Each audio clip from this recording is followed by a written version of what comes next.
So muli po, magandang araw sa ating lahat mga kapartner.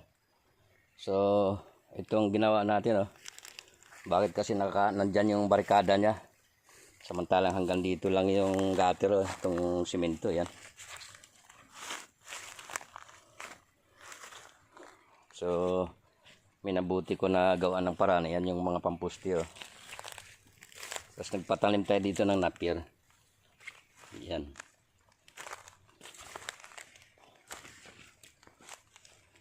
Ayan yung mga napier. Para po sa baka yan. May plano ako na mag-alaga ng baka dito sa farm.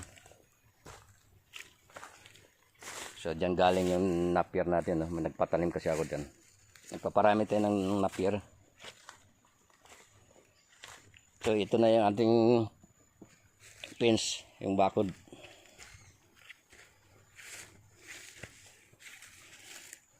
Yan.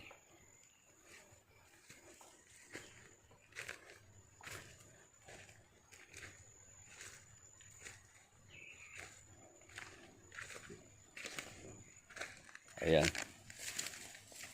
7 po ang haba nito. Ngayon pinabaon natin yung isang pie. Lutang halos yung size. So lalagyan natin ng barbed wire yan.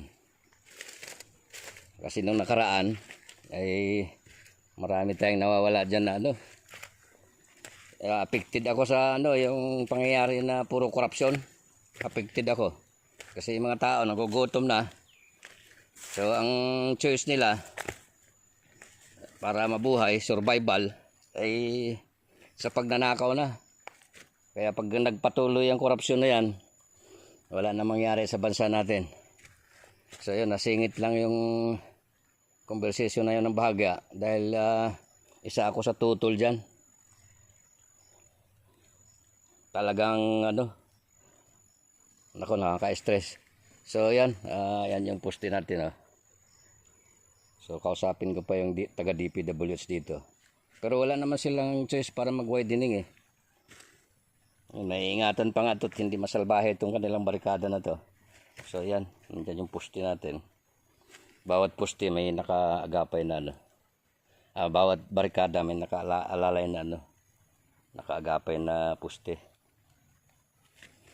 So yan yung karugtong doon sa kabila, pero hindi pa siya nangyari. Pero konti na lang, siguro mga 100 poste na lang magdadatig na. So silipin natin yung farm. Ayan.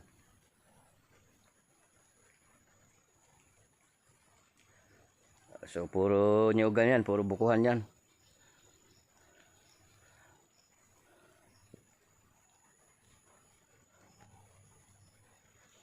Yan, hanggang doon sa kabila na yon. So approximate nga, meron na tayong mga 10 hectares na ganyan na, developed na siya. Ayan naman yung punong balitin natin. So yan. Ito yung ating bakod.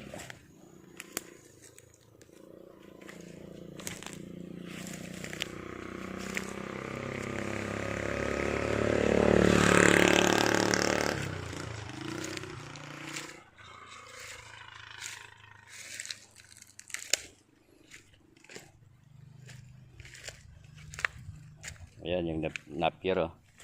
Diyan natin kinuha yung mga napier. Napaparami ko na din . Ayan. Kasi habang dyan sa farm maggagawa tayo ng kulungan. Yung lang, yung baka na patabain lang. Nakakulong. So ayan yung farm natin. So within 10 years operation ko dyan. Pinaglaanan ko ng panahon. Yan, nagbunga na. So doon sa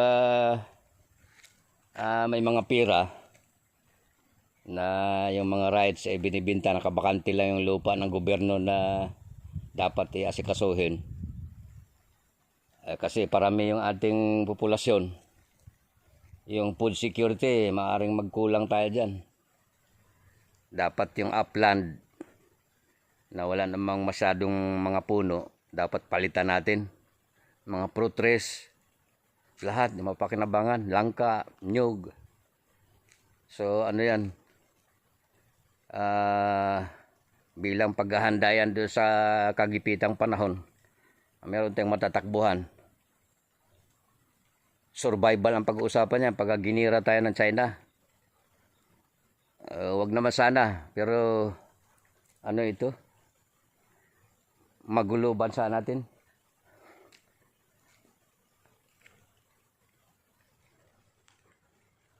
So ayan mga kaparmer, yan yung ating ano, tuloy natin dito. Yan yung Napier, oh. Nakalinya na siya dito. Saka yung poste. So magdo-double blocking yan pagka lumago yung Napier dyan. Tapos may bakod pa dyan. Hindi na sila basta-basta makakapasok dyan. Nung nakaraan, nung palaspas, kailangan nila yung tunod ng yan, nyug. Inuubos dyan lahat yung along road na ito.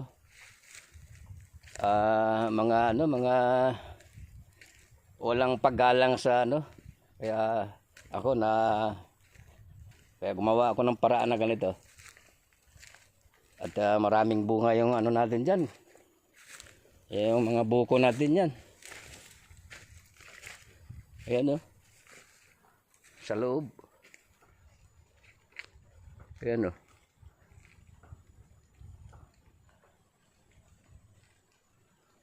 Napakaraming bunga niyan sa loob. Yung mga nyug, buko. Tapos ginagawa nila, dito sila dumadaan, no? Yan. Bumababa dito. Pasok na sila dyan sa loob. Kanilang pagnanakaw. Yan mga kaparmer, hanggang dito na lang. Maraming salamat sa atin. Bahagi lang yan ng ano, ng conversation na meron naman tayong napupulot na aral. At siyempre yung farm operation. Maraming salamat sa atin at God bless sa atin lahat.